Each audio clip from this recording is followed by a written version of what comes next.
Olá, bem-vindos então à nossa aula de auditoria e consultoria em recursos humanos e agora mais voltado para o planejamento da nossa auditoria. Quais são as informações, o que é necessário se fazer para se planejar a auditoria. Então, nesse momento, nós vamos avaliar algumas informações pertinentes ao planejamento, como elaborar, como identificar e aquilo que nós colocamos, né? Algumas premissas necessárias para se realizar a auditoria, porque o planejamento faz toda a diferença nesse momento, tá certo, pessoal? Então, vamos à nossa contextualização. O que nós temos, então? Considerada uma etapa importante da auditoria, o planejamento busca a preparação de todos os requisitos necessários para a sua execução. Na sua opinião, o planejamento é um fator determinante para a eficácia da auditoria? O que vocês acham? Você acha que é determinante para a eficácia? Quanto melhor for o planejamento da auditoria, será que serão melhor os resultados dessa auditoria? Sem sombra de dúvida. Quanto melhor nós planejarmos, vai ser melhor como executar essa auditoria. Quanto melhor as informações do planejamento, mais simples fica a auditoria, certo? Então, planejamento da auditoria, o que nós temos? Primeiramente, vamos lá. O planejamento da auditoria deve considerar todos os fatores relevantes para a execução dos trabalhos. Entre eles, olha lá, conhecimento detalhado de práticas contábeis adotadas pela entidade e as alterações precedidas em relação ao exercício anterior. Então, preciso conhecer as relações do exercício anterior, também conhecimento detalhado dos controles internos, sistema de grau de confiabilidade, né? Sistema e o seu grau de confiabilidade, ou seja, eu preciso ter os sistemas detalhados, os controles internos e a sua grau de confiabilidade, né? Se eu posso confiar nesses números. A identificação das áreas importantes da entidade, quer pelo volume de transações ou pela complexidade de suas atividades. Então, eu preciso ter isso em mente e também eu posso, nesse momento, avaliar os riscos da auditoria. Então, eu posso determinar a auditoria em função do quê? Do número de movimentações de transações, ou seja, eu posso olhar pelo número de valores de folha de pagamento, né? Como que é isso? Quanto maior a transação, maior a possibilidade de você focar na auditoria naquela área, certo? Para isso, então, nós temos o quê? Vamos lá? Podemos ilustrar as atividades do planejamento de acordo com a ferramenta de gestão chamada PDCA. Nós já falamos sobre essa ferramenta PDCA e nós colocamos aqui que a gente consegue programar, planejar uma auditoria em cima do planejamento do PDCA. Por quê? O PDCA aqui é um planejamento, que é o P, preparar e planejar a auditoria. Segundo, execução, conduzir e executar a auditoria e relatar as constatações. C, relatório, realizar análise crítica sobre o resultado da auditoria. E A, monitoramento, prever ações corretivas e ou preventivas que melhorias do processo auditado. Então, nós vamos nos ater ao B, que é o planejamento da auditoria, é o ato de planejar. Dessa forma, então, eu consigo detalhar melhor para vocês o planejamento, que é o P. Fase inicial, onde levanta-se todas as informações quanto às estratégias adotadas pela organização e o seu impacto no recursos humanos, tipo de controles internos. Então, nós temos aqui, dentro do planejamento, escopo do trabalho. Qual é o escopo do trabalho que nós vamos abordar? Abordagem inicial, pessoal envolvido, equipes envolvidas, áreas envolvidas, processos envolvidos, a definição dos trabalhos, o checklist, esse aqui fundamental, prioritário para auxiliar a auditoria. Talvez chegue aqui o documento mais importante nesse momento é o checklist. quando você elabora um checklist para se fazer uma auditoria. A gente vai ver daqui a pouquinho como se monta esse checklist. A duração dessas auditorias, ou seja, ela vai durar quanto tempo? Uma semana? 10 dias? Quanto tempo? Controle da realização das atividades, finalização dos trabalhos, depois o relatório final. Então, nós fechamos, então, o planejamento com o relatório final, quando nós executamos todas as atividades dentro desse planejamento. Para isso, então, o que nós temos dentro do D, nós temos a execução, que é a etapa da execução da auditoria, onde se constatam todas as informações e evidências necessárias para compor o relatório final da auditoria. Então, aqui, de fato, é você executar a auditoria. Então, dentro do A, do PDCA, o P é o planejamento, o D é a execução. Baseia-se apenas nas evidências objetivas. Ou seja, pessoal, eu só posso anotar uma não conformidade através daquilo que eu evidenciei através de fatos e dados. Então, se não houver fatos e dados, nós não temos como identificar uma não conformidade ou um desvio ou um problema no nosso sistema. Utilização do checklist para executar a auditoria, muito importante, porque a cabeça da gente, a gente não pode contar com a nossa cabeça, a gente precisa realmente ter um suporte. Evite comentários negativos sobre pessoas, processos, atividades, gerentes, diretorias. Nesse momento, eu vou executar a auditoria. Não seja disperso, foque no seu objetivo e cumpra o seu organograma à risca. Então, esse é uma situação primordial. Agora, o C. PDCA, esse é o C. Relatórios de auditoria. O relatório é um documento mais importante da auditoria. É através dele que a direção da empresa receberá as informações sobre a gestão de RH. Deve ser redigido de forma clara, sem qualquer juízo de valor. Então, pessoal, quem está redigindo um relatório, ele deve ser redigido de forma muito clara, sem ter dúvidas, colocando ali, anexando todo e qualquer documento que você for realizar na auditoria, todo e qualquer documento que você solicitar na auditoria, você anexa a esse relatório e também sem qualquer juízo de valor. Você não pode puxar para um e nem puxar para outro. Você tem que ser neutro e nele deve conter documentos utilizados, evidências em anexos. Nós vamos ver aqui daqui a pouco.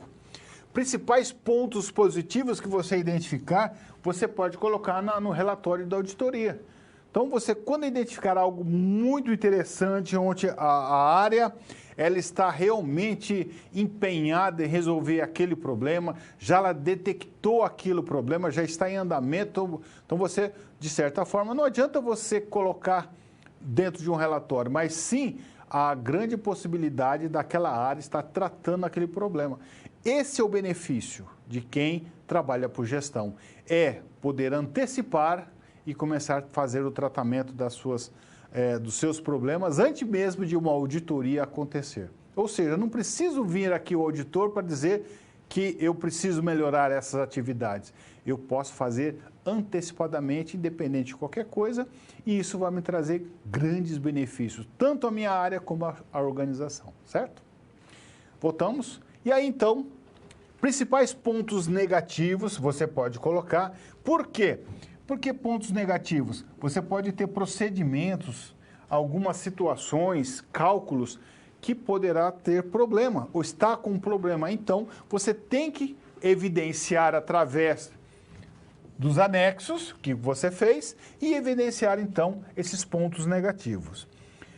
Oportunidade de melhorias e também avaliação dos riscos quando houver. A oportunidade de melhorias é quando você percebe que não existe algo errado, mas ele poderia ser melhorado.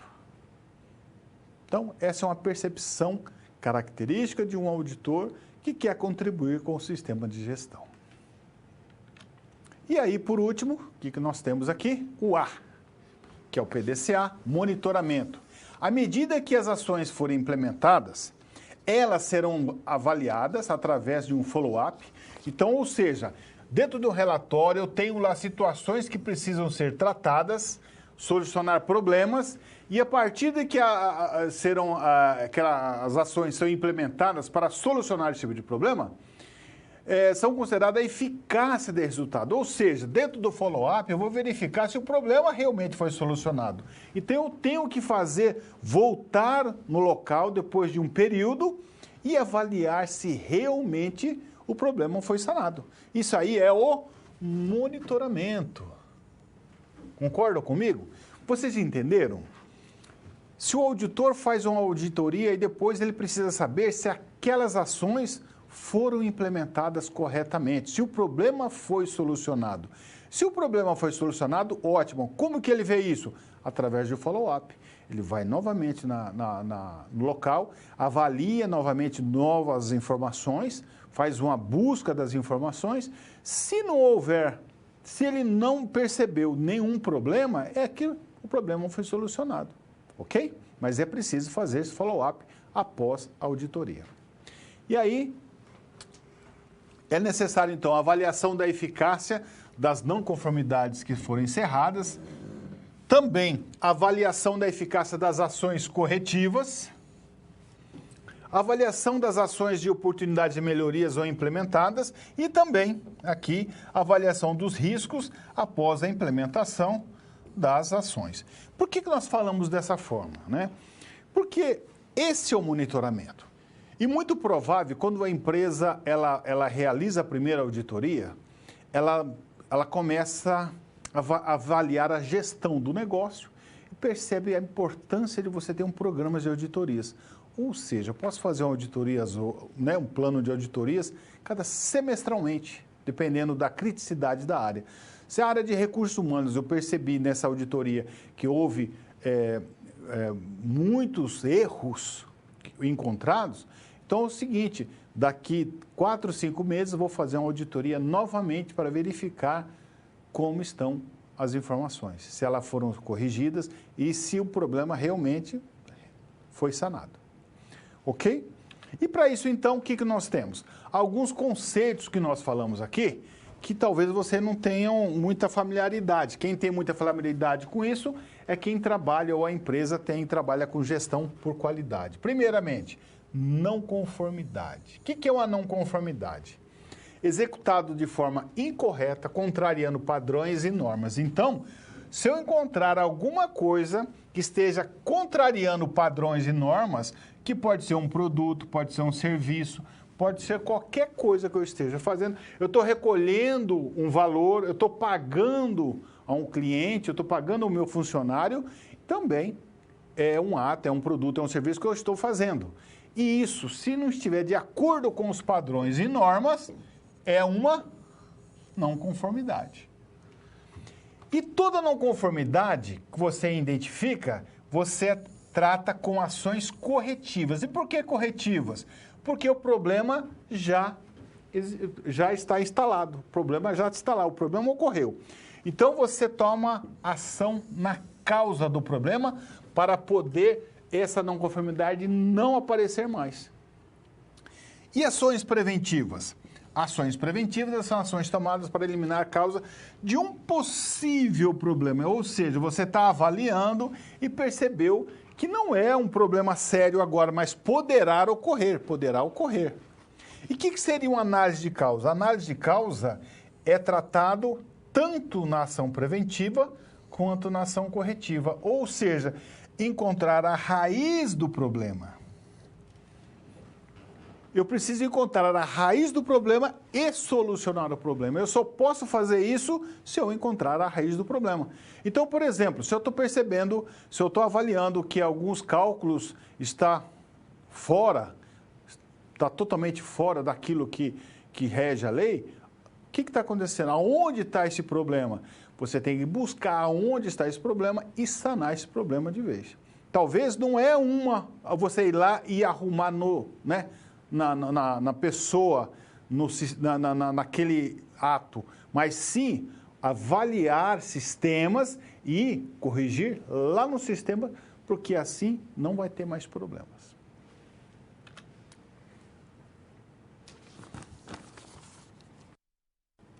fontes de informação.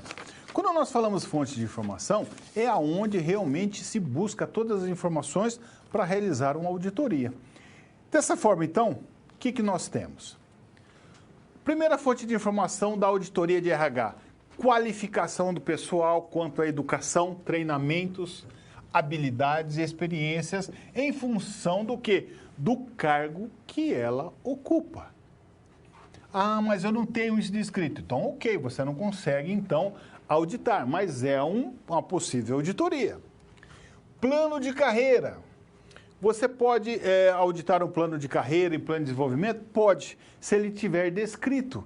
Se não tem isso descrito, não tem como você fazer uma auditoria no plano de carreira. Plano de avaliação de desempenho, a mesma coisa. Se eu não tenho essas informações descritas, eu não tenho como avaliar. Concordam comigo? Eu preciso ter elas descritas. Por isso que nós falamos que a empresa precisa ter um sistema de gestão documentado para poder fazer uma auditoria muito mais assim, assertiva, né? Eu posso contribuir muito se essas informações estão, de fato, descritas. Sistema de informação específicos, acesso ao banco de dados. Então, eu preciso ter acesso às informações. E também as rotinas trabalhistas. Todas elas poderão fazer parte da auditoria. Todas as rotinas trabalhistas. Outra situação que nós podemos colocar aqui como fonte de informação é o planejamento estratégico. Eu posso colocar uma fonte como planejamento estratégico, por quê? Porque eu tenho os objetivos da empresa e as metas pré-estabelecidas. E isso faz com que eu avalie se aquelas informações realmente estão condizentes com as metas estabelecidas. Olha, a diretoria, aliás, a auditoria está buscando essas informações porque essas informações não estão coerentes com o plano de metas. Aí você vai avaliar todo o resultado, o que está sendo feito. Você não alcançou essa meta? Não. Muito tá. O que você está fazendo, então, para almejar essa meta, conseguir essa meta? O que você faz? É uma outra opção. Ah, mas isso é um papel do auditor? Talvez não dessa forma, mas eu poderia dizer que você está agregando valor à sua auditoria.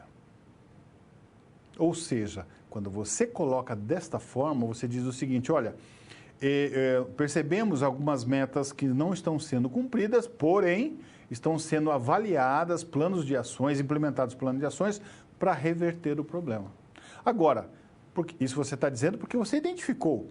Agora, você faz a mesma pergunta, a área não estamos fazendo nada, não mostra nada, ou seja, a área, infelizmente, não está fazendo nada para alcançar aqueles objetivos. Isso poderá, sim, ser colocado dentro de um relatório da auditoria. Voltamos? E aí, então, dentro das políticas e programas de RH, o que nós podemos ali antecipar?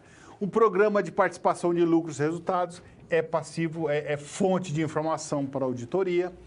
Programas de incentivo à educação também é fonte de auditoria. Por quê? Porque imagina, se eu tenho um programa de participação, eu tenho regras, e essas regras estão sendo cumpridas corretamente ou não. O incentivo à educação também existem regras. As políticas de comissionamento, existem regras também. Estão sendo cumpridas, os percentuais. As políticas de gestão de qualidade também pode ser auditado. Procedimentos, instruções, registros e o próprio código de ética. Tudo isso pode ser auditado. Então, perceba que como é importante você ter um sistema de gestão documentado. Se você tem todas essas informações documentadas, fica muito mais simples você buscar as evidências. Concordam comigo? Por exemplo, na parte de comissionamento, eu digo a você, o cálculo está correto? Não, o cálculo está correto. Mas aí eu faço uma segunda pergunta. As informações sobre vendas do funcionário, quem emite, quem envia, quem é responsável pelas informações de venda do funcionário, que ele vai receber o comissionamento? Realmente ele vendeu? Então, a auditoria, ela pode chegar a esse ponto de avaliar se realmente aquele funcionário vendeu todo aquele produto ou aquele serviço que condiz com aquela meta ou com aquele comissionamento que ele tem que faz direito. Então, eu preciso avaliar, é preciso analisar dessa forma. Caso contrário, eu vou ficar à mercê, por exemplo, os cálculos estão corretos, mas as informações que estão vindo estão corretas? Talvez não estejam. Então, por isso que eu tenho que fazer uma auditoria olhando o processo como um todo.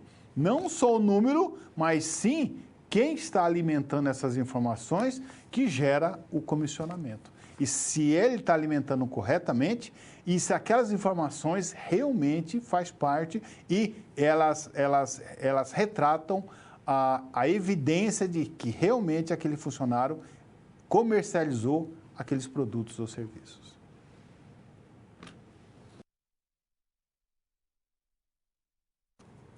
Chegamos àquele momento, checklist para auxiliar a nossa auditoria. Quando nós falamos de checklist, que nada mais é do que informações que eu busco para me auxiliar na auditoria.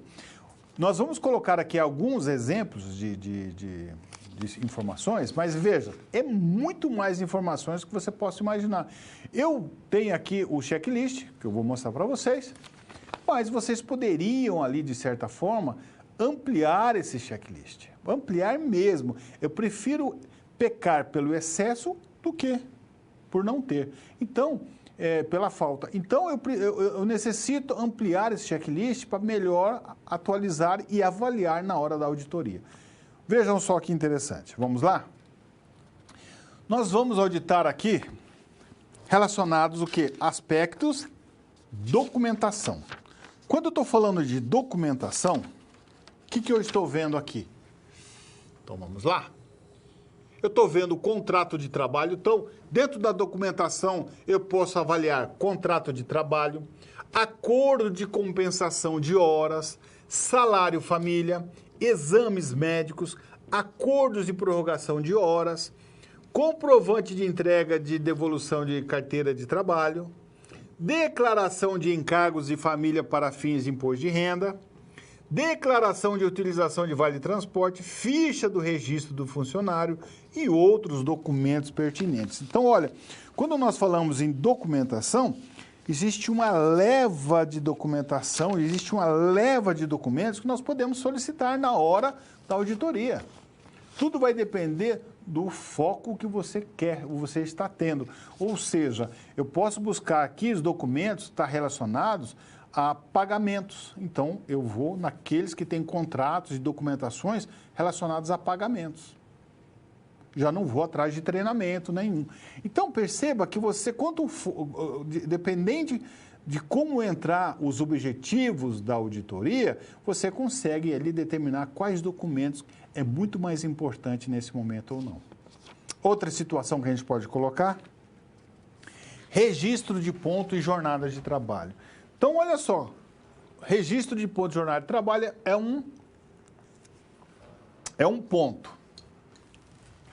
O que nós vamos solicitar quanto a isso? Autorização de horas extras, intervalo mínimo entre jornadas e outra. Então, eu vou buscar essas informações. Trabalho em dias destinados a descanso semanal. Então, veja bem, se eu buscar lá no sistema 10, 20 funcionários da organização, eu vou começar a solicitar essas informações por funcionário. Porque eu quero saber como que a empresa está lidando aleatoriamente. Então, é preciso que se faça dessa forma. E é bom o checklist, porque o checklist, ele faz com que você não fique apenas limitado à sua memória. O checklist, você olha, avalia, opa, essa aqui eu fiz, ok. Essa aqui não está ok ainda. Então, é muito importante na área de recursos humanos você ter um checklist em mãos com todas essas informações, mais ou menos do jeito que eu estou passando para você. Fique à vontade para mexer de como você acha melhor fazer a auditoria. Mas o importante é você avaliar todas as documentações pertinentes a essa auditoria. Horas extras em atividades insalubres, então, tem pessoas que fazem hora extra em atividade insalubre, eu quero essas informações. Por quê? Quero verificar o quê? Como está sendo calculado esses valores. intervalo mínimo de 1 hora de alimentação e repouso. Então, como que a empresa determina isso? Eu vou pedindo. Plantões à distância, banco de horas e homologação, supressão de horas extras, troca de plantões, serviços fora de horário e outros. Então, tudo isso aqui, pessoal, eu posso pedir na auditoria. E tem mais informações, não é só esses não, tem mais informações. Mas eu peguei aqui os principais, que você, olhando, você pode, de certa forma, ter em mente o quanto é importante e como você pode utilizar essas informações para fazer a sua auditoria. Então, nós estamos aqui, de certa forma, montando um checklist. Ah, professor, mas está faltando mais informações. Perfeito. Aqui é um exemplo. Você pode contribuir. Quanto mais informações tiver no seu checklist, menor é o risco de você esquecer de solicitar na hora da auditoria. Outra situação que nós podemos ver é folha de pagamento. Aqui, ó, folha de pagamento. Então, se eu estiver auditando folha de pagamento, o que eu posso pedir? A conferência da folha de pagamento com um ponto de funcionário. Então, eu tenho que atrelar ele a um funcionário. Cálculos da folha de pagamento, como que é feito esse cálculo. E eu vou avaliar, se eu determinar aqui 10 funcionários que vou fazer auditoria, é esses 10 funcionários que eu vou pedir os cálculos da folha de pagamento, para os 10. Os descontos de vale transportes, eu posso pedir 10 funcionários que utilizam vale transportes. Eu posso ter os descontos de imposto de renda retido na fonte, o INSS, o salário família. Também posso ter os descontos de farmácias, mercados, associação. Tudo isso eu quero dessa forma. Pode acontecer desses 10 não ter ali desconto de farmácia. Mas você pode dizer o seguinte, então, ok, eu quero 10 funcionários que tenham desconto em farmácia. Como auditor, você pode solicitar a qualquer momento. Se a empresa trabalha com um banco de dados sistêmicos, é simples, você vai auditar praticamente o sistema, né? Você vai buscando as informações e ele vai te informando ali. É muito mais simples. Aquele que não tem um banco de dados, você vai ter que fazer isso de forma manual, tá bom? E aí, então, descontos das contribuições sindical agora é opcional, né? Anteriormente, o ano, né? Era obrigatório, agora é opcional, mas você pode avaliar essa contribuição sindical. O reajuste salarial e equiparação salarial. Então, olha só, os índices de reajuste salarial e também alguns problemas relacionados à equiparação salarial.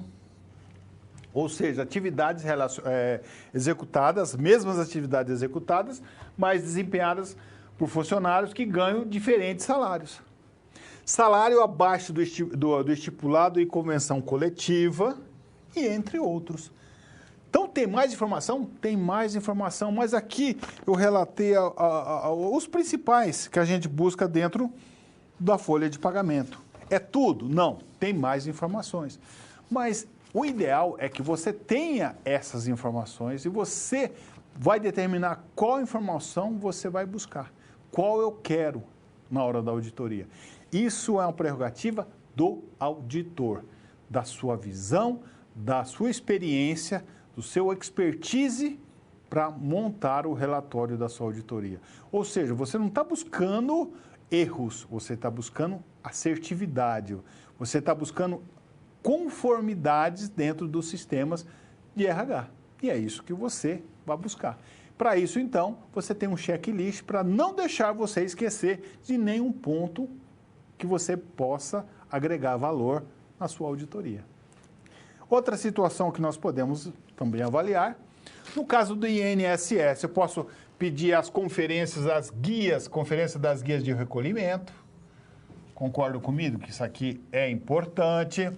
Outros procedimentos dentro né, que façam necessários, o próprio GTS, FGTS.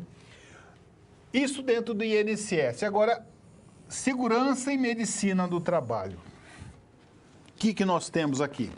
As penalidades pelo descumprimento de normas regulamentares, então regulamentadoras. Então eu tenho essas penalidades, e eu posso buscar essas penalidades, tá? Esse descumprimento.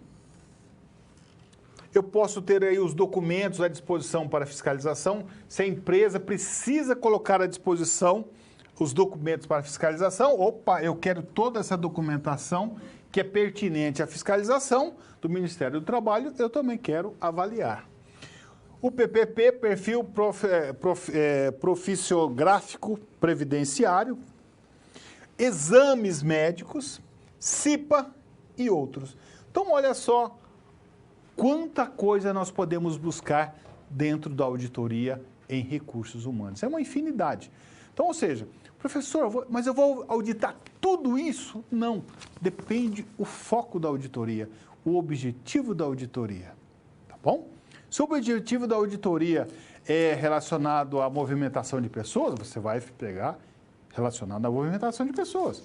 Se você está com dúvidas sobre o reajuste salarial, formas de reajuste, recolhimento, você vai naqueles procedimentos relacionados aos procedimentos de recolhimento. Tudo aquilo que envolve valor específico. Então, você não vai buscar em outras, você vai buscar no específico do que você quer. Tá bom?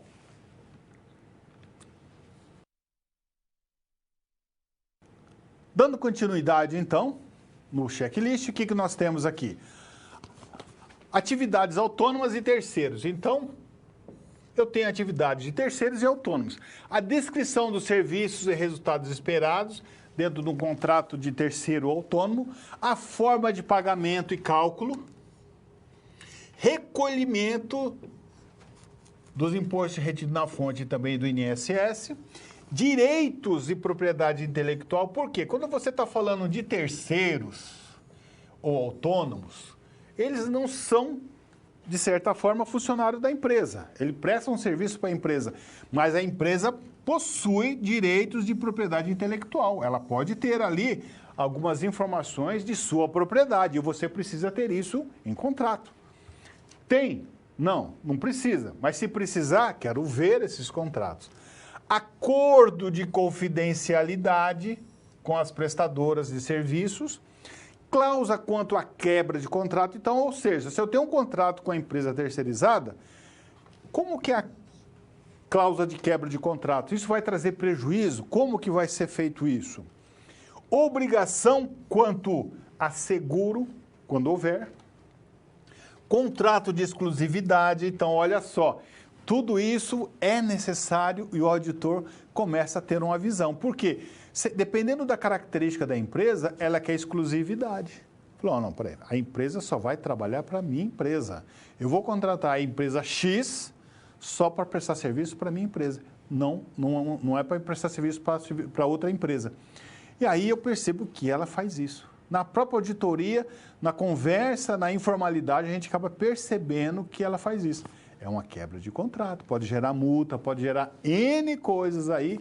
E aí, então, onde existem os riscos do negócio. Vamos continuar? Outra situação, procedimentos em caso de litígio, termo de contrato e entre outros. Eu vou auditar isso se eu tiver de auditar terceiros e autônomos. Professor, mas eu preciso auditar tudo isso? Depende da característica da auditoria. A rescisão de contrato. Termo de rescisão de contrato de trabalho, então eu quero saber, quero ver. Pedido de demissão pelo funcionário, avaliar o cálculo. Rescisão de contrato de trabalho pelo empregador, no caso justa causa, sem justa causa. Todos eles eu preciso avaliar o cálculo, né? Se está corretamente, se isso é sistêmico. Medidas e variáveis nos cálculos. Rescisão de contrato de trabalho, 13º indenizado, médias variáveis, todas elas eu preciso avaliar. Contribuições previdenciárias, demissão de sindicalistas. Então, às vezes eu preciso demitir um sindicalista, eu não posso fazer, mas se eu tiver de fazer, qual é o meu procedimento? Rescisão e também aviso prévio indenizado ou pago. Tudo isso eu posso avaliar na hora de fazer a auditoria. Reclamatórias.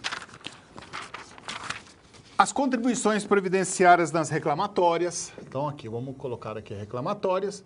As contribuições previdenciárias, reclamatórias trabalhistas, contribuição do segurado, recolhimento de imposto na fonte, quero avaliar, as diferenças salariais recebidas acumuladamente na reclamatória trabalhista. Então, isso aqui são pontos importantes se você for auditar reclamatórias. Avaliação de verbas pagas nas reclamatórias trabalhistas. Dependendo do que você está auditando, você não vai auditar reclamatórias. Mas se o foco é indenizações e riscos, você pode auditar reclamatória. E 13º salário, verbas variáveis, período integral de 12 meses, conferência de cálculo e variáveis e N cálculos. Férias, no caso aqui de férias, o que nós vamos ver? Férias de indenização não gozadas, férias medidas e variáveis, médias de variáveis, férias nas rescisões, integração de férias e folha de pagamento, antecipação de férias, controle internos na área de RH, banco de dados, no caso aqui eu estou auditando o banco de controle, né? Sistema de informação, sistema de controles internos, entre outros. E temos também outras informações, que é Programa de Alimentação, o PAT, provisão de férias 13º, empréstimos funcionários, CAGED, RAIS e entre outros.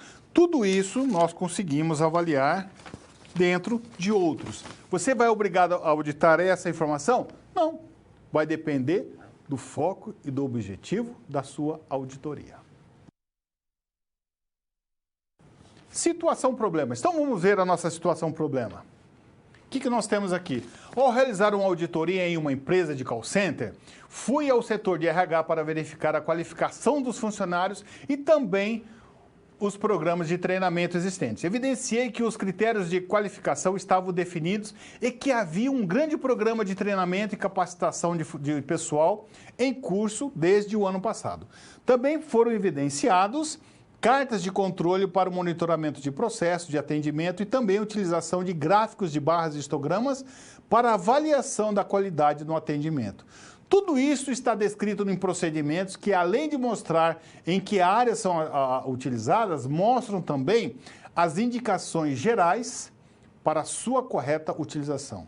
O auditor indagou, então, sobre a avaliação da efetividade deste programa de treinamento e qualificação. Neste momento, presenciou uma discussão entre um coordenador e um funcionário. Olha lá, hein? Presenciou o quê? Uma discussão entre um coordenador e um funcionário. O auditor presenciou, onde o coordenador argumentava a necessidade da assinatura do funcionário em uma determinada lista de treinamento e ele justificava que não iria assinar, mesmo sob pressão, pois não tinha realizado esse treinamento. O auditor observou o fato e indagou o assunto com o coordenador, que de pronto informou. O funcionário havia realizado o treinamento, mas não estava se lembrando o que esse tivesse feito. Era um caso isolado e não refletia a seriedade do processo de treinamento. Então, resolvendo a situação problema, no lugar do auditor, como você agiria nesse momento? Você entrevistaria o funcionário que estava em pressão? Então, eu já vou responder já. Não. Nós não fazemos isso. A gente não busca, tumultuar mais. Em caso de encontrar registros que comprovem o fato presenciado, o que faria? Eu ampliaria as minhas amostras. Em caso de encontrar registros que comprovam o fato, o que faria? Eu abriria e colocava ele dentro do relatório de não conformidades que vai ficar no relatório da auditoria. Você solicitaria os registros de treinamento e ampliaria a sua amostra da auditoria? Sim, é isso mesmo que eu tenho que fazer. Então, perceba que dependendo daquilo que você está identificando, você dá todo um segmento de direcionamento para o relatório final da sua auditoria. Tá certo, pessoal? Até mais.